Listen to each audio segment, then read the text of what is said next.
আসসালামু আলাইকুম প্রিয় শিক্ষার্থীরা, স্বাগতম আজকের ক্লাসের মধ্যে। তো ধারাবাহিকভাবে আজকের ক্লাসের মধ্যে আমরা 14 এবং 15 নং প্রশ্নের সমাধান করে দেবো। তোমরা প্রশ্নটির সাথে তোমাদের বইয়ের প্রশ্নটা মিলিয়ে দেখবা, ঠিক আছে? আচ্ছা, তো চলো দেরি না করে আমরা সমাধান করে ফেলি। ওকে, আমাদের প্রশ্নের মধ্যে বলা হয়েছে বার্ষিক 10% মুনাফায় 3000 টাকা এবং 8% মুনাফায় 2000 টাকা বিনিয়োগ করলে, বিনিয়োগ করলে মোট মূলধনের উপর গড়ে শতকরা কত টাকা হারে মুনাফা পাওয়া যাবে? আচ্ছা, আমাদের প্রশ্নটা খুবই সহজ ছিল। এখানে আমাদের কাছ থেকে মূলত যে জিনিসটা চাওয়া সেটা হচ্ছে মুনাফার হার, ঠিক আছে? বলেছে কত হারে, কত টাকা হারে। ঠিক আছে, তো চলো আমরা মুনাফার হারটা বের করি। কিভাবে বের করবো দেখাই। আমরা জানি আই সমান PNR, ঠিক আছে? আচ্ছা, বার্ষিক 10% হার মুনাফায় 3000 টাকা এক বছরের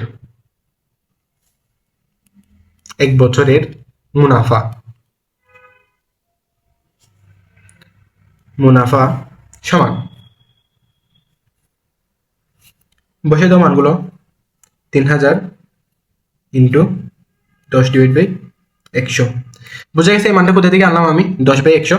এটা হচ্ছে ওই তোমাদেরকে যে 10% দিছিল, তো 10টা উপরে রাখলাম, পার্সেন্টের জন্য আমরা 1/100 বা 100 নিয়ে আসলাম নিচে তার, ঠিক আছে? ইন্টু সময় দেওয়া আছে কত আমাদের? 1 বছর।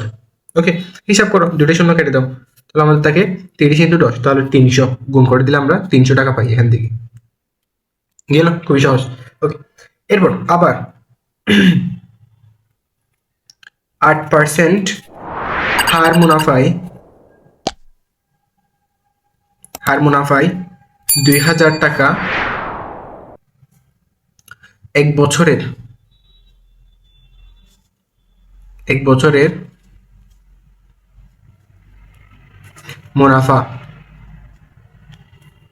সমান 2000 ইন্টু 8% মানে কত হবে? সেম, উপরে থাকবে 8, নিচে থাকবে 100।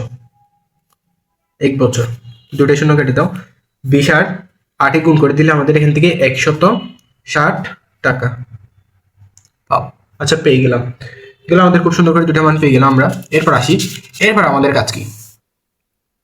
দুইটা মান পাওয়ার পর এখন আমরা লিখবো, সুতরাং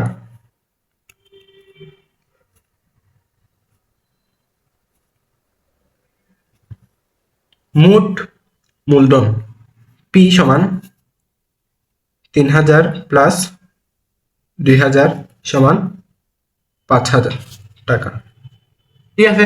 আচ্ছা, লিখলাম মোট মুনাফা আয় সমান 300 প্লাস 160 সমান কত? 460 টাকা। এবার আসি আমরা জানি, এবার জাস্ট জানি বলে আমরা শুধুটা লিখবো। জানি কিসের মান বের করতে হবে আমাদের? কি বের করতে বলছিল আমাদেরকে? কত টাকা হারে বলছিল? আমরা সরাসরি সূত্র লিখবো আর সমান 1/PN, ঠিক আছে? মানগুলো বসাই দাও, ওটা লিখবে 460, নিচে থাকবে হচ্ছে আমাদের 5000 ইন্টু এন এর মান 1।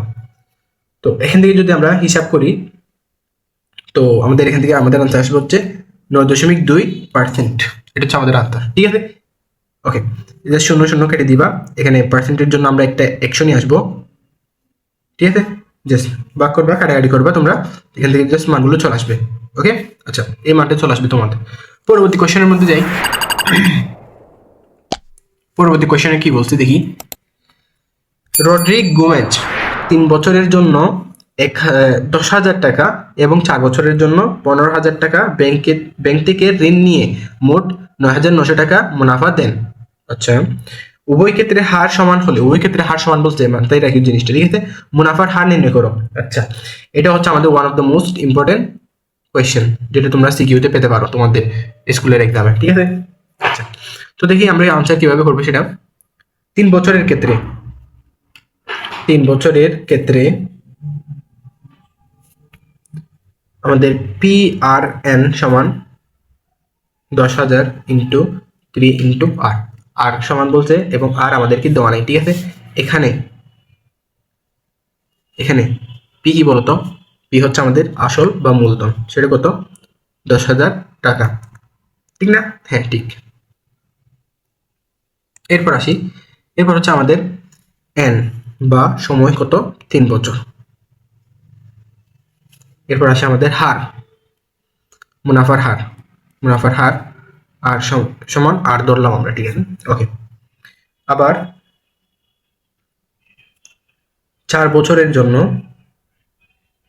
4 বছরের জন্য